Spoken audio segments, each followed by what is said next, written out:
The autumn rain drummed softly against the apartment window as Sarah Chun sat at her small kitchen table, staring at the stack of unpaid bills scattered before her. The numbers blurred together through her tired eyes: rent, utilities, groceries. And now baby formula. Always baby formula. In the next room, her 6-month-old daughter Emma slept peacefully in her crib, unaware of the weight pressing down on her mother's shoulders. Sarah brushed a strand of dark hair from her face and picked up her phone with trembling fingers. The screen showed 3 missed calls from her sister Jessica, but Sarah couldn't bring herself to answer. She knew what Jessica would say. The same thing everyone said. You should have thought about this before. Maybe it's time to consider other options. You can't do this alone, but Sarah was doing it alone. Had been for months now. Ever since Emma's father decided that responsibility wasn't for him and disappeared one Tuesday morning, leaving only a note and empty promises. The formula canister on the counter was nearly empty. Sarah had been stretching it for 3 days, mixing it thinner than recommended, hoping Emma wouldn't notice, but babies always notice. Emma had been fussier lately, hungrier, and Sarah's heart broke a little. More each time she heard her daughter cry. She scrolled through her contacts, looking for anyone who might help. Her pride had already taken so many hits, but Emma needed to eat. That was all that mattered now. Her thumb hovered over her sister's number, then moved away. Jessica had already helped so much, and Sarah could hear the strain in her voice during their last conversation. Her parents lived 3 states away and barely made ends meet themselves. Her few friends had their own struggles, their own children to feed. Sarah closed her eyes and took a deep breath. The rain continued its gentle rhythm against the glass, and somewhere in the distance, she could hear the muffled sounds of her neighbors going about their evening routines. Normal people living normal lives, she thought. Lives where baby formula wasn't a luxury item. She opened her eyes and looked at her phone again. In her exhaustion, her finger accidentally tapped on a contact she didn't recognize. The number looked familiar, but she couldn't place it. Maybe it was someone from Emma's pediatrician's office, or perhaps a number she'd saved from a job application. It didn't matter. Desperation had a way of making decisions for you. Her fingers moved across the screen, typing words that felt like swallowing glass. Hi, I'm sorry to bother you, but I'm in a really tough spot right now. My baby needs formula and I don't get paid until Friday. Could you possibly lend me $40? I promise I'll pay you back as soon as I can. I know this is embarrassing to ask, but I don't have anyone else to turn to. Thank you for even reading this. She stared at the message for a long moment, her thumb hovering over the send button. This was rock bottom, she thought. Texting strangers for baby formula money. But then Emma stirred in the next room, making the soft cooing sounds that meant she would be awake soon, hungry and trusting that her mother would provide. Sarah pressed send.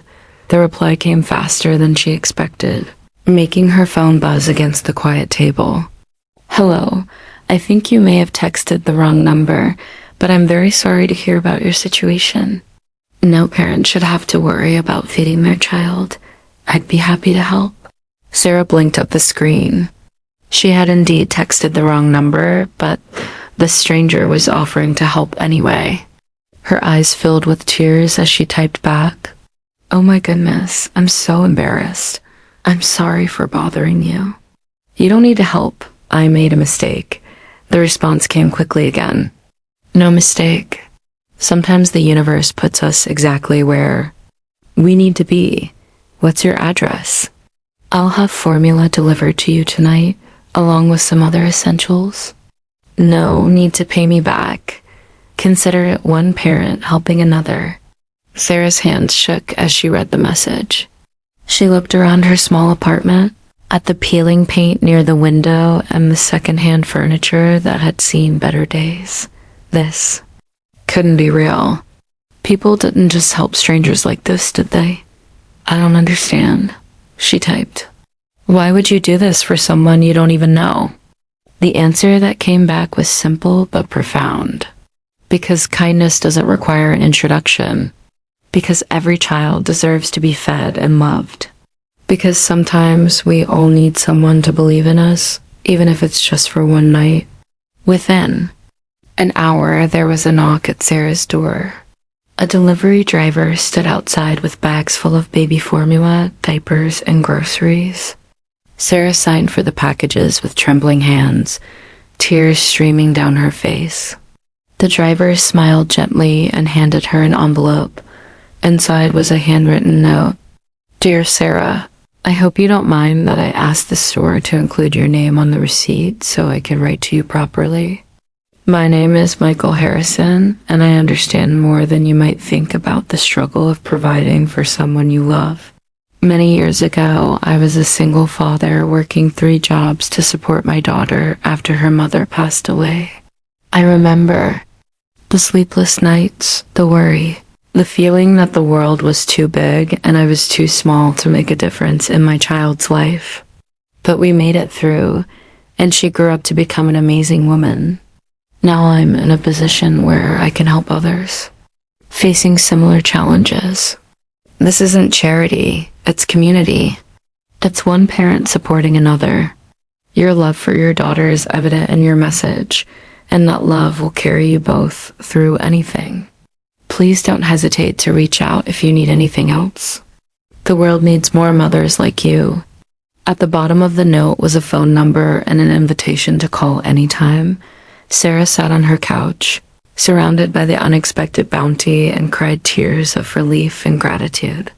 Emma woke up then, as if sensing the shift in the atmosphere, and Sarah prepared a proper bottle of formula, thick and nourishing, the way it was meant to be. As she fed her daughter, Sarah looked out the window at the rain, which had softened to a gentle mist. The city lights twinkled through the drops on the glass, and for the first time in months, Sarah felt something she had almost forgotten. Hope. She thought about Michael's words. Kindness doesn't require an introduction. The world needs more mothers like you. Maybe she wasn't failing after all. Maybe she was exactly where she needed to be, doing exactly what she was meant to do. Emma finished her bottle and looked up at her mother with bright, trusting eyes. Sarah smiled down at her daughter and whispered, "We're going to be okay, baby girl. We're going to be just fine." Outside, the rain had stopped completely, and the first stars were beginning to appear through the clearing clouds. In her small apartment, surrounded by unexpected kindness and renewed hope, Sarah Chen held her daughter close and believed, for the first time in a long time, that tomorrow would be better than today.